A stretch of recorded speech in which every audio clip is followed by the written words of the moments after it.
사랑은 오래 참고 인내하는 것입니다. 주님이 우리의 모든 것을 참고 인내하신 것을 기억하고 우리도 주님의 약속의 말씀이 이루어질 때까지 인내하며 믿음으로 기다릴 줄 알아야 합니다. 오늘 하루가 주님을 기다리며 주의 약속의 성취를 맛보는 하루가 되길 기도합니다. 오늘은 시편 136에서 138편을 통독하겠습니다. 136편 저자미상 감사 예배시 영광과 구원 사역의 회고를 통한 감사 찬양을 외치는 대할렐시 1에서 3절 하나님을 향한 기쁨의 감사 찬양 외침 여호와께 감사하라 그는 선하시며 그 인자하심이 영원함이로다. 주들 중에 뛰어난 주께 감사하라 그 인자하심이 영원함이로다. 4에서 9절 창조자이신 하나님을 향한 찬양 외침 홀로 큰 기이한 일들을 행하시는 이에게 감사하라. 그 인자하심이 영원함이로다. 해로 낫을 주관하게 하신 이에게 감사하라. 그 인자하심이 영원함이로다. 10에서 25절 이스라엘의 구원자이신 하나님을 향한 찬양 외침 10에서 16절 출애굽 사건 당시에 여호와의 구원 사역 찬양 강한 손과 펴신 팔로 인도하여 내신 이에게 감사하라. 홍해를 가르친 이에게 감사하라. 17에서 20절 가나안 정복 과정에 여호와의 구원 사역 찬양 큰 왕들을 치신 이에게 감사하라. 유명한 왕들을 죽이신 이에게 감사하라. 21에서 25절 가나안 정복 및 이후에 여호와의 지속적 구원 사역 찬양 우리를 비천한 가운데서도 기억해 주신 이에게 감사하라. 우리를 우리의 대적에게서 건지신 이에게 감사하라. 26절 하늘의 하나님께 감사하라.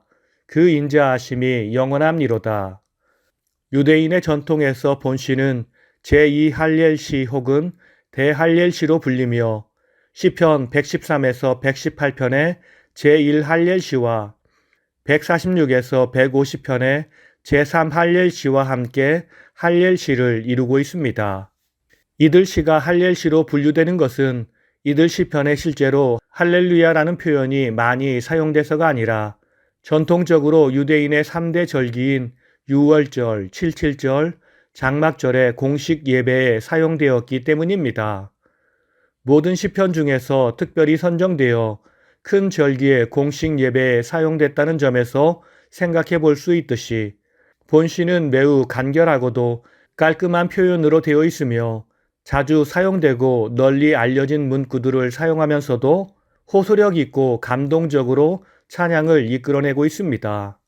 137편 저자미상 저주시 바벨론 강변에서 흐느끼는 이스라엘 포로들의 탄식과 저주 1에서 4절 여호와의 노래가 이방인의 놀이거리로 전락한 현실에 대한 슬픔 우리가 바벨론의 여러 강변 거기에 앉아서 시온을 기억하며 울었도다.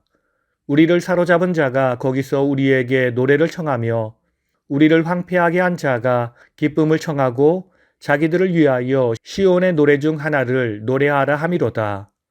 5에서 6절 포로의 신세지만 결코 예루살렘을 잊지 않겠다는 결단 내가 예루살렘을 기억하지 아니하거나 내가 가장 즐거워하는 것보다 더 즐거워하지 아니하리라.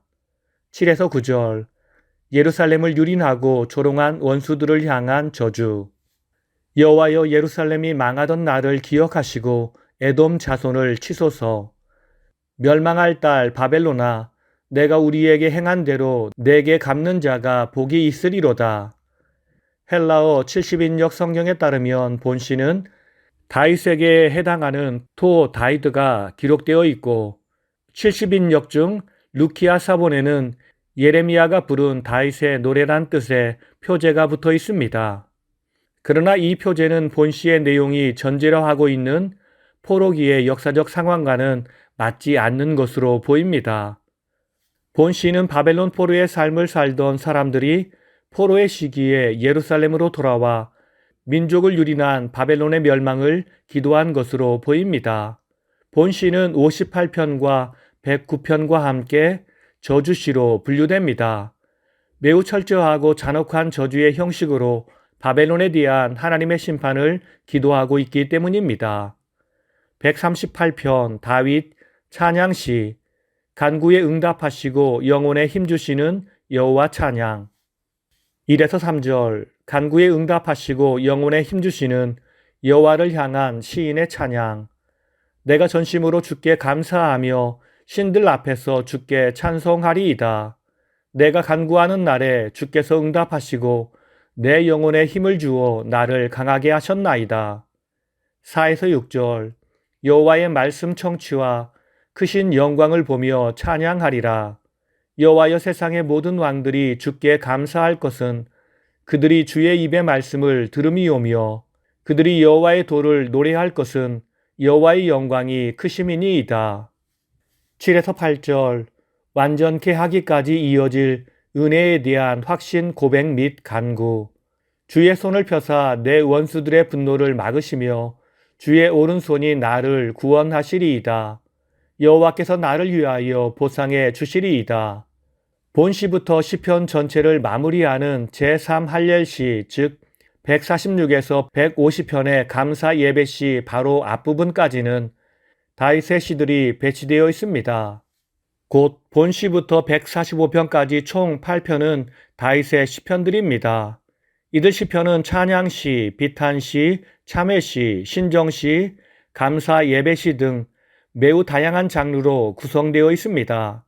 아마도 시편 전체의 최종 결론인 제3할렐시 이전에 가장 많은 시를 작성하였을 뿐만 아니라 시편 전체의 산재에 있는 다양한 정감들을 아우르며 정리할 수 있도록 하려는 의도로 보입니다.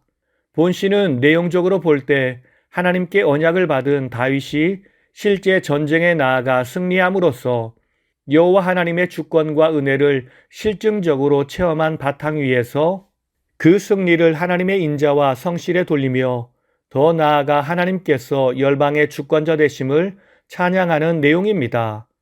이런 점에서 다윗의 첫 찬양시인 18편과 매우 유사점을 가지고 있습니다. 그러나 18편과는 달리 전투와 관련된 다양한 표현이나 대적에 대한 묘사나 서술이 억제되고 보다 포괄적인 언어로 하나님을 찬양하는 데에 초점을 맞추고 있습니다. 이런 점을 감안하여 다윗의 치세 후기 혹은 말년에 다윗이 자신의 인생을 되돌아보며 지은 것이라 추측되기도 합니다. 오늘 말씀을 통해 주시는 교훈은 첫째로 성도는 하나님 언약의 성취를 믿음과 인내로 기다려야 합니다. 138편 2절 후반부를 보면 다윗은 주께서 주의 말씀을 주의 모든 이름보다 높게 하셨음이라 라고 말하고 있습니다. 여기서 주의 말씀은 다윗과 이스라엘에게 주신 하나님의 언약을 가리키는 말로 본문의 보다 정확한 의미는 하나님께서 그 언약을 성실함과 인자하심으로 지켜주셨다는 뜻입니다. 사실 성경에 게시된 하나님의 모습은 매우 다양합니다. 그 가운데 다윗은 본문에서 하나님께서 당신이 베푸신 언약을 이행하심으로써 당신의 인자와 성실을 분명히 나타내신 것을 노래하고 있습니다. 다윗은 어렸을 때 왕이 되리라는 하나님의 언약의 말씀을 받았지만 그를 시기하는 사울의 도전으로 말미암아 그의 삶은 어려움과 고난의 연속이었습니다. 다윗은 그 긴 시간을 하나님의 언약의 말씀을 믿고 믿음으로 인내하며 살아왔습니다. 하나님이 약속하신 모든 것을 이루실 때까지 기다리고 기다린 것입니다. 그리고 하나님의 때가 되자 그는 하나님의 도우심으로 왕이 되었고 승리하는 인생이 되었으며 주의 영광을 선포하는 인생이 되었습니다. 그러므로 우리는 오늘 하루를 인내하며 믿음으로 주를 기다려야 합니다. 오늘 이 하루 주님 약속하신 모든 은혜와 축복이 우리 눈에 보이지 않아도 오직 주를 향한 믿음과 인내로 주와 동행하며 주의 복을 경험하는 우리 모두가 되길 예수님의 이름으로 축원합니다. 다 함께 기도하시겠습니다. 약속하신 모든 말씀을 성실하게 이루어 가시는 주님, 주님은 모든 약속의 말씀을 이루셨습니다. 그러므로 우리도 주의 약속의 말씀을 온전히 믿고 믿음으로 인내하며 주의 말씀 따라 주의 길을 쫓아가는 주의 백성이 되게 하옵소서. 그래서 주님이 우리에게 주시고자 하시는 모든 은혜와 복을 누리는 인생이 되게 하옵소서. 힘들고 어려운 이 세상에서 약속의 말씀을 가지고 위로하며 격려하는 주의 제자들이 되게 하옵소서. 우리에게 복을 주시는 예수님의 이름으로 기도드립니다. 아멘.